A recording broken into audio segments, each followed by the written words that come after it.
ગણેશ ઉત્સવ મંડળો જોડેની આજની આ બેઠકમાં આપની સૌની વચ્ચે ઉપસ્થિત શહેર ભારતીય જનતા પાર્ટીના અધ્યક્ષ આદરણીય શ્રી જયપ્રકાશભાઈ સોની, મારા સાથી મંત્રી આદરણીય શ્રી રમણભાઈ સોલંકી, મારા સાથી ભારતીય જનતા પાર્ટીના પ્રદેશના મહામંત્રી આદરણીય શ્રી હિતેન્દ્રસિંહ ચૌહાણ, મારા સાથી મંત્રી શ્રીમતી મનીષાબેન વકીલ,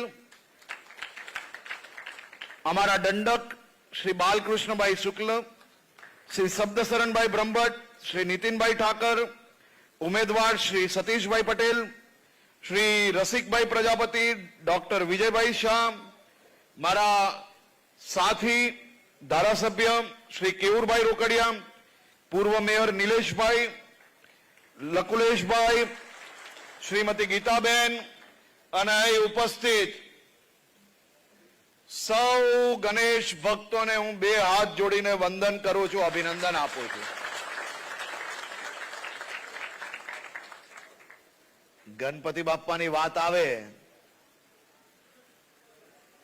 અને પહેલા હોલમાં જગ્યા ઓછી પડે, બીજા હોલમાં જગ્યા ઓછી પડે અને ચારે બાજુ જગ્યા ઓછી પડે, એટલી મોટી સંખ્યામાં પધારેલા સૌ ગણપતિ ભક્તોના હું બે હાથ જોડીને વંદન કરું છું.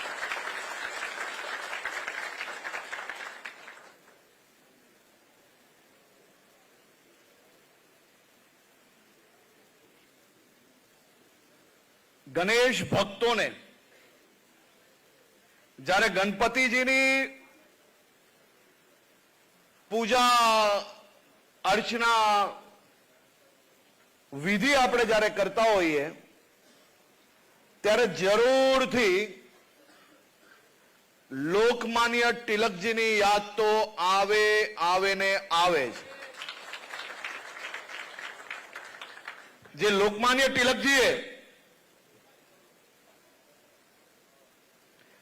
સૌથી પહેલા સાર્વજનિક ગણેશ ઉત્સવની શરૂઆત કરી મહારાષ્ટ્રમાં અને તે પછી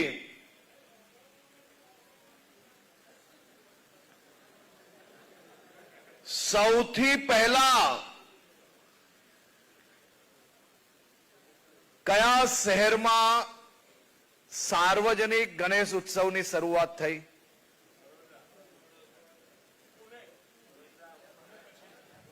પુણેમાં તો સૌથી પહેલા શરૂ થઈ અને તે પછી લોકમાન્ય તિલકજીએ બરોડામાં આ સાર્વજનિક ગણેશ ઉત્સવની શરૂઆત કરાવી.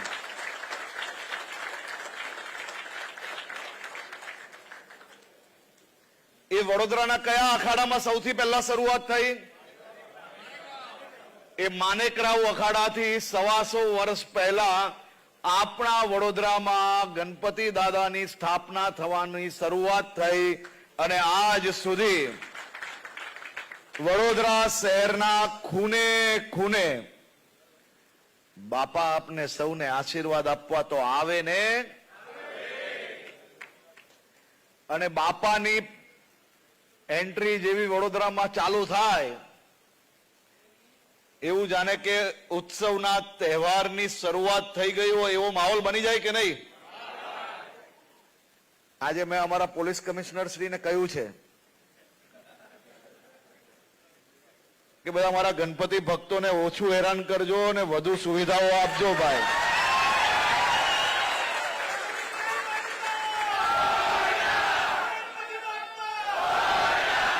આ પાછું મને તમે કોઈ ફોન કરો અડધી રાત્રે મારે જાગીને એ લોકોને કેવું પડે એની કરતા પહેલેથી કહી લીધું. પણ તમે મને કહો કે ગણપતિ હોય કે નવરાત્રી આખી રાત ગરબા તમને બધાને રમાડવાની છૂટ અપાવી કે નહીં? અને વટથી રમાડ્યા કે નહીં? આ અનેક કોંગ્રેસિયાઓ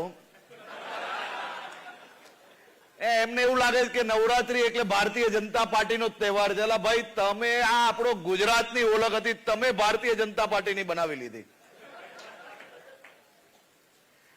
આપણી ગુજરાતની સંસ્કૃતિમાં અંબાના ભક્તિમાં જ્યારે આખું ગુજરાત ગરબે રમતું હોય, હવે એ ગરબા રમવાનું મેં એવું કીધું કે મોડી રાત સુધી ગુજરાતના નાગરિકો ગરબા કેમ ના રમે? ગુજરાતમાં નહીં તો શું એ કરાચી જઈને રમે?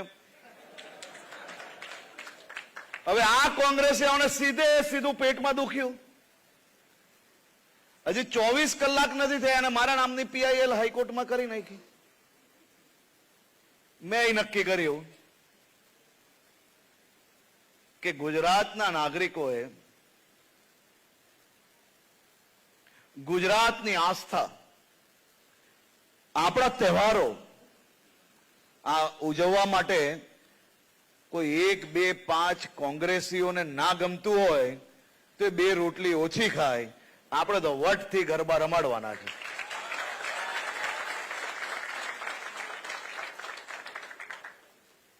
એ દરરોજ પેલું વિડીયોની રીલો બનાવ કરે, વહેલી સવારે જાગે ને હર્ષ સંઘવીના નામથી ચાલુ થાય ને હર્ષ સંઘવીના નામથી એ લોકોનો દિવસ પૂરો થાય. મને આનંદ આવે.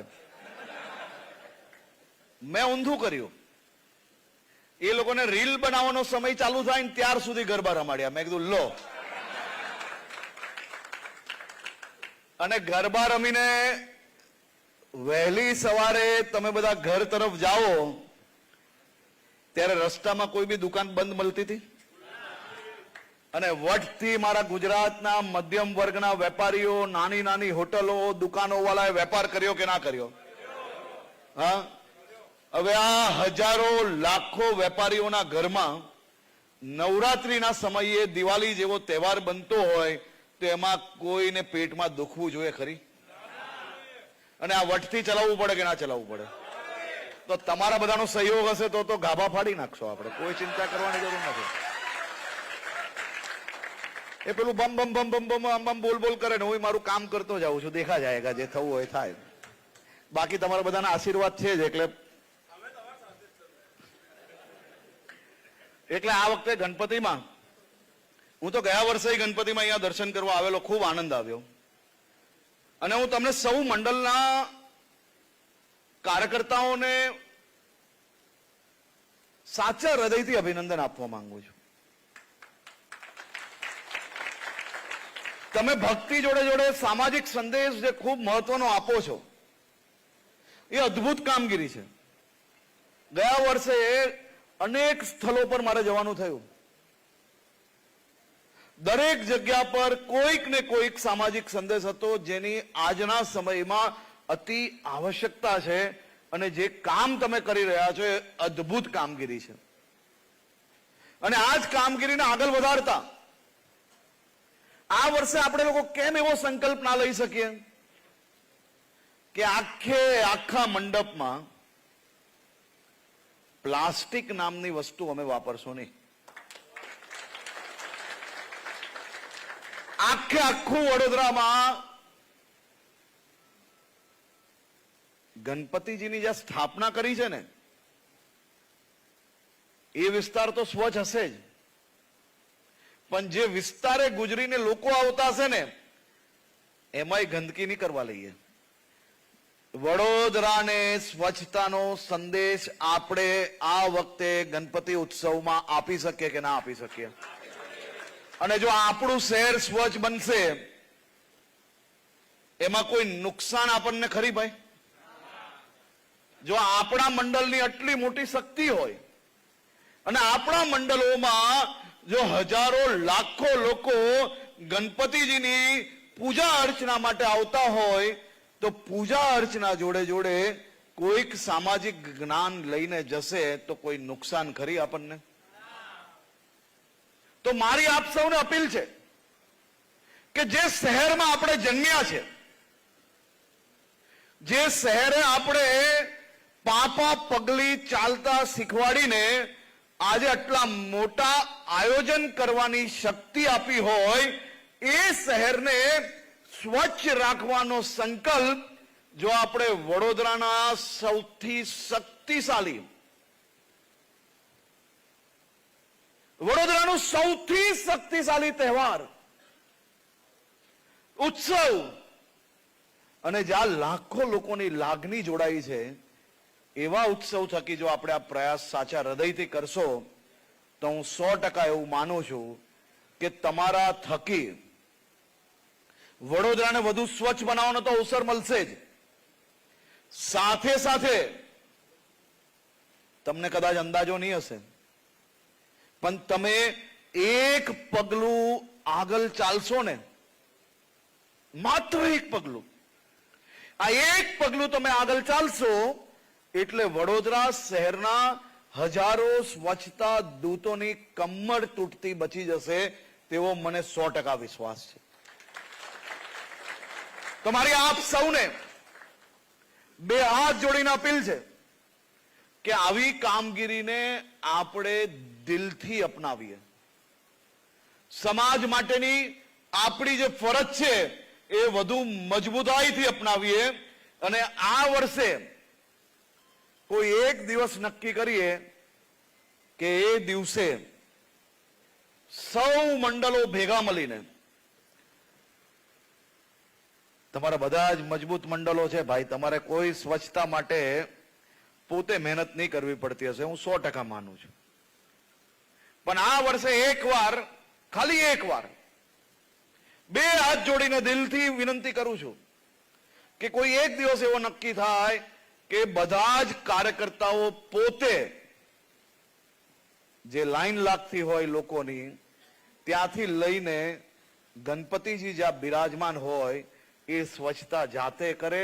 તેથી આપણા સૌના મનમાં અને વ્યવહારમાં સ્વચ્છતા વધુ મજબૂતાઈથી આગળ વધશે તેવો મને 100% વિશ્વાસ છે. અને સાથે સાથે આગમનની રેલી તો અદ્ભુત નીકાળજો, કોઈ ચિંતા નહીં કરો, પણ રેલી એવી અદ્ભુત હોવી જોઈએ કે કોઈ એમ્બ્યુલન્સની સાયરન બી ખબર પડે ને તો પહેલી મિનિટે એને રસ્તો મળી જવો જોઈએ. રેલી એવી અદ્ભુત હોવી જોઈએ કે રેલી નીકળે ને એને પછી જતા હોય ને એની પાછળ આપણા 5-7 કાર્યકર્તાઓ જે કચરો આપણે કરતા હોય ને વાલસો ને તો તમારા મંડળની ઇજ્જત વધશે, એનાથી ઘટશે કોઈની નહીં. હું તમને 100% ખાતરી આપું છું કે આપણે જવાબદારી પૂર્વક રેલી નીકાળીએ, આગમનનો કાર્યક્રમ હજી મોટો અદ્ભુત કરો, બધી જ રીતે આપ સૌ લોકોને આનંદ જ આનંદ આવે એવા કાર્યક્રમ કરો અને બાકી હું બેઠો છું, આનંદ કરો. પરંતુ આગમનના કાર્યક્રમના હિસાબે બે જવાબદારી વાળું કામ કરવું અને એને ધર્મ જોડે જોડવું એ યોગ્ય નથી. યોગ્ય છે ખરી? 500 જણ નીકળેલા હોય ને એક કોઈ હોય કે જેના મગજ પર ભાર ચડી ગયો હોય, બરાબર છે, આમ આગમનનો આમ કાર્યક્રમ લઈને નીકળ્યો એટલે એને એમ લાગતું હોય કે આજે તો બધો આમ વિસ્તાર આપણો જ છે, બધું તોડી નાખવું ને ભૂક્કા બોલાવી નાખવું, એવું નહીં. મગજ પર ભાર ના રાખો, ખભે જ ભાર રાખો એટલું સારું છે. મગજ પર ભાર રાખવામાં નુકસાન બહુ છે, કારણ કે સવારે પછી આપણે જયારે ઉઠીએ ને એટલે યાદ આવે કે આ થોડી ભૂલ થઈ ગઈ. થતું હશે ને બધાને આવું, પણ એટલે થોડું થોડું જરાક રાહ જોજો. સવારે ભૂલ થાય ને સવારે યાદ આવે એવું નહીં રાખતા, ત્યારે જ સ્થાન પર જ્યાં હોઈએ ત્યાં જ ખ્યાલ આવે એવું રાખજો પરિસ્થિતિ, એટલે વાંધો ના આવે. તો આપ સૌ લોકોને આ વર્ષે ગણપતિ ઉત્સવ, લોકમાન્ય તિલકજીને સૌથી વધારે વિશ્વાસ આપણા વડોદરા પર હતો, એ વિશ્વાસને વધુ મજબૂત બનાવીએ તેવી શુભકામનાઓ હું આપું છું. અને આ ગણપતિજીના દર્શન માટે ખાલી વડોદરાથી નહીં, દેશભરના લોકો વડોદરા આ ઉત્સવ દરમિયાન આવે તે માટે આપણે શું કરવું જોઈએ એ અહીંયા બેઠેલી શહેરની જે ટીમ છે તેને વિચારવું જોઈએ. રાજ્ય સરકાર પાસે, મહાનગરપાલિકા પાસે સાથે મળીને કઈ રીતે કામગીરી લેવી જોઈએ કે જેથી હજારોની સંખ્યામાં આવનારા 5 વર્ષમાં ગણપતિ ઉત્સવમાં આખા દેશના નાગરિકો આ વડોદરાનો ઉત્સવ જોવા માટે આવે, તે માટે ટીમ વડોદરા એક પ્લાનિંગ કરીને આવે, બજેટ ફાળવવાની જવાબદારી મારી.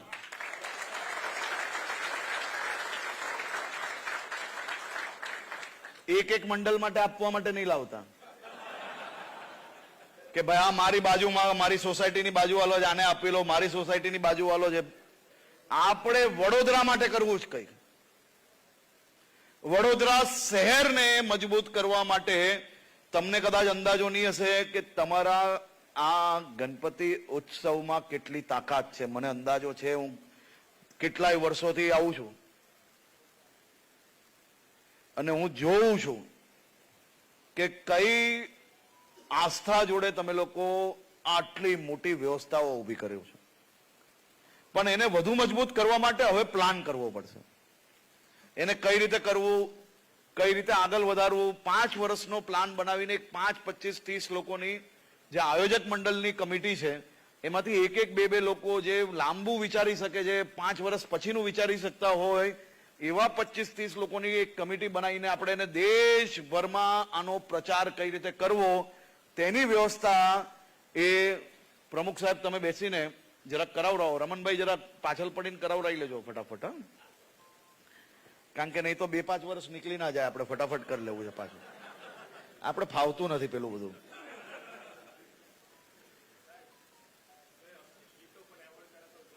બહુ સાચી વાત છે, હું કહેવાનું ભૂલી ગયો. તમે જ કીધું છે એટલે મને તો કહેવામાં વધારે સારું, નહીં તો પાછું ગમે તે એકાદ જણ હમણાં મૂડમાં હશે તો એમ કહેશે કે અમારે જે વગાડવું એ વગાડીએ. લો, આપણા ગણપતિજીની જે સ્થાપના મોટા ભાગના વિસ્તારોમાં થાય છે, આટલી આસ્થા જોડે થાય છે. આપણા ધાર્મિક તહેવારોમાં શોભે એ જ પ્રકારના ગીતો હોવા જોઈએ. હવે તો ભજનભાઈ ગોરિયાઓ કરવા માંડ્યા ને તમે ભજન છોડીને આ બધા ગીતો પર ક્યાં જવાની જરૂર છે મારા વાલા?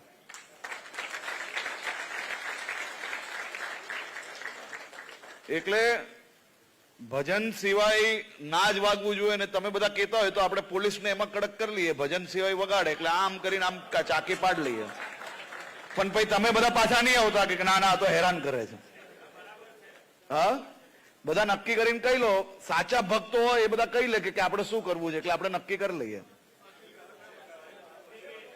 વગાડવા જોઈએ ભજન જ ને. તો તમે બધા સંકલ્પ લઈ લો. હું તો ડીજે સીધો જમા કરાવી લઈશ, પછી 6 મહિના આપીશ. હા, મેં પણ વગાડવાના નહીં ને. ભલા માણસ વગાડે તો લેવાની વાત છે, ના વગાડે તો ના લઈએ. પણ એના માટે ઘણા સ્થાન હોય છે. આપણે ગણપતિના આગમન કે વિસર્જનમાં આ પ્રકારના ગીતો વગાડીને આપણે કઈ બહુ સારું કામ નથી કરતા. વિચારવું જોઈએ ગંભીરતાથી ભાઈ. ભજન જોડે જ હોય દેશભક્તિ. સાચી વાત છે. આપણા સૌની વચ્ચેથી એક ખૂબ જ લાગણીશીલ વ્યક્તિ, જેમને અનેક વર્ષોથી આ શહેરની સેવા કરી છે, ગણપતિ મંડળો જોડે બી વર્ષોથી એમને કામ કર્યું છે, એવા આદરણીય યોગેશ કાકાની વિદાય પછી એમની કમી એ કોઈ પૂરી નથી કરી શકતું.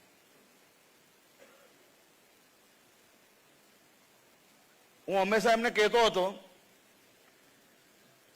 કે કાકા તમે જીવશો ત્યાર તક તમે નેતા જ હશો, તમે ધારાસભ્ય જ હશો.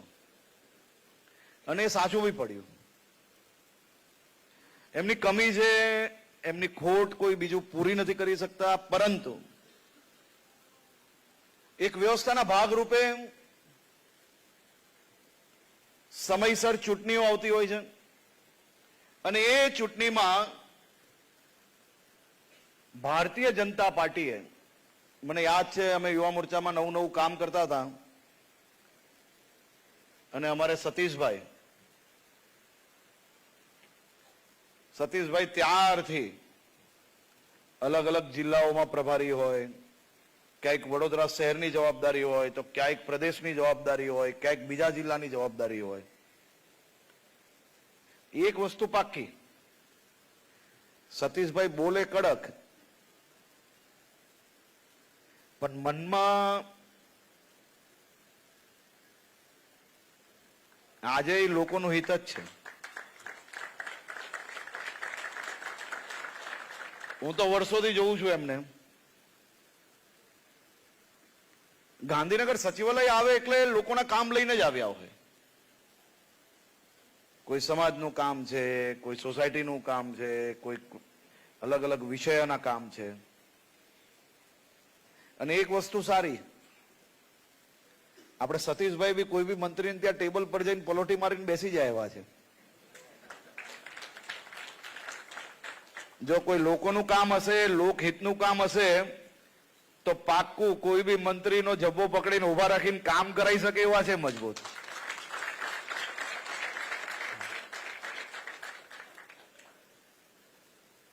પણ તમને લોકોને હું એક વિનંતી કરવા આવ્યો છું. આપણે શું છે, લોકોને એક ખરાબ આદત છે. આપણે શું કરીએ, ચૂંટણી લડાવીએ, મહેનત કરીને જીતાડી લઈએ, અને જીતાડીને બીજા જ દિવસથી આપણે મોટા મોટા હાર તોલા પહેરાવા માંડીએ. આ તમે પહેલા જ દિવસથી હાર તોલા નહીં પહેરાવતા. એમને કહેજો કે 5 વર્ષ પૂરા થાય ને એટલે આપેલા કામનો હિસાબ લઈને આવે, પછી હાર તોલા પહેરાવશો.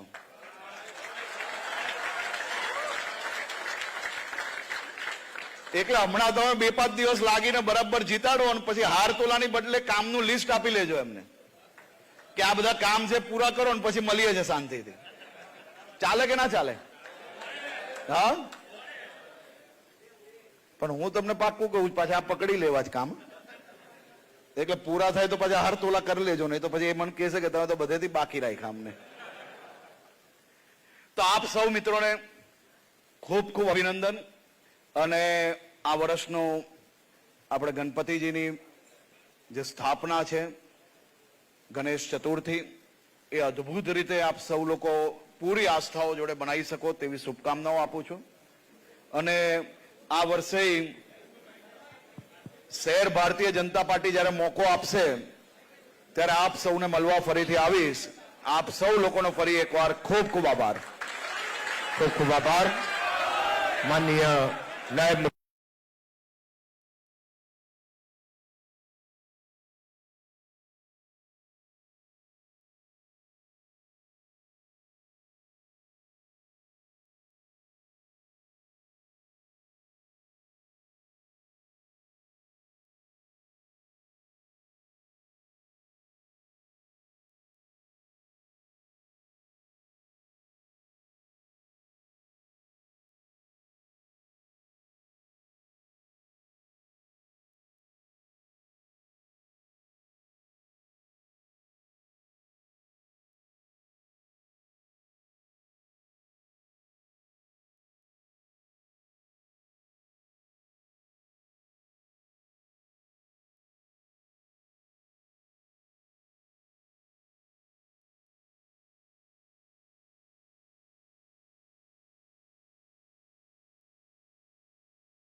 પછી વાત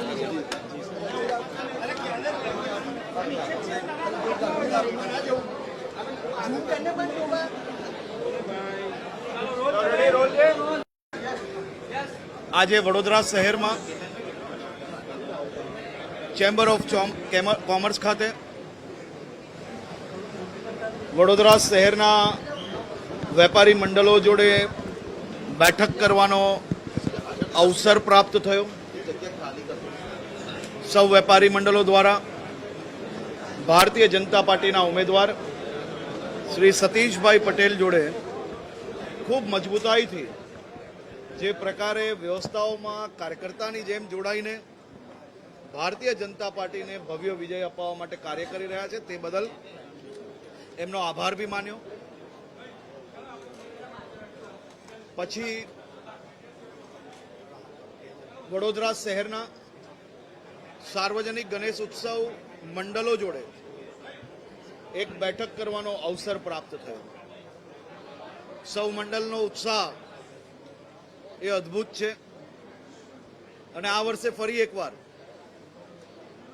આપણા વડોદરા શહેરના ગણપતિ ઉત્સવો જોવા માટે, ભગવાન ગણેશજીના દર્શન માટે માત્ર વડોદરા નહીં પરંતુ દેશથી ખૂણે ખૂણેથી લોકો આવી શકે તે પ્રકારની વ્યવસ્થાઓ માટે વડોદરા શહેરની ટીમને બી ખાસ મેં આજે સૂચન કર્યું છે.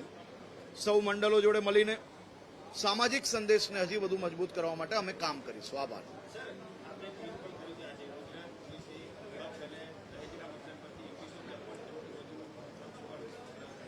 મને આવતા અડધો કલાક એટલે જ મોડું થયું કારણ કે હું 2212 કરોડ રૂપિયાનું ડ્રગ્સ સલગાવવા માટે ગયો હતો.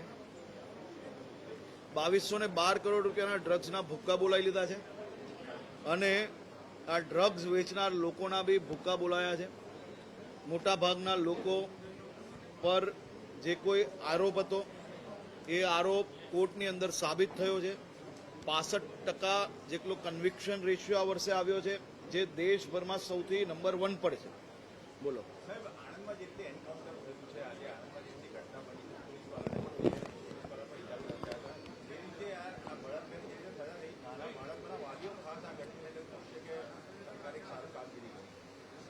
ખુશ છે ને?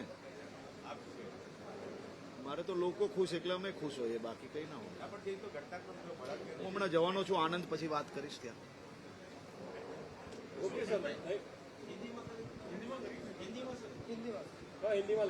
આપીશ.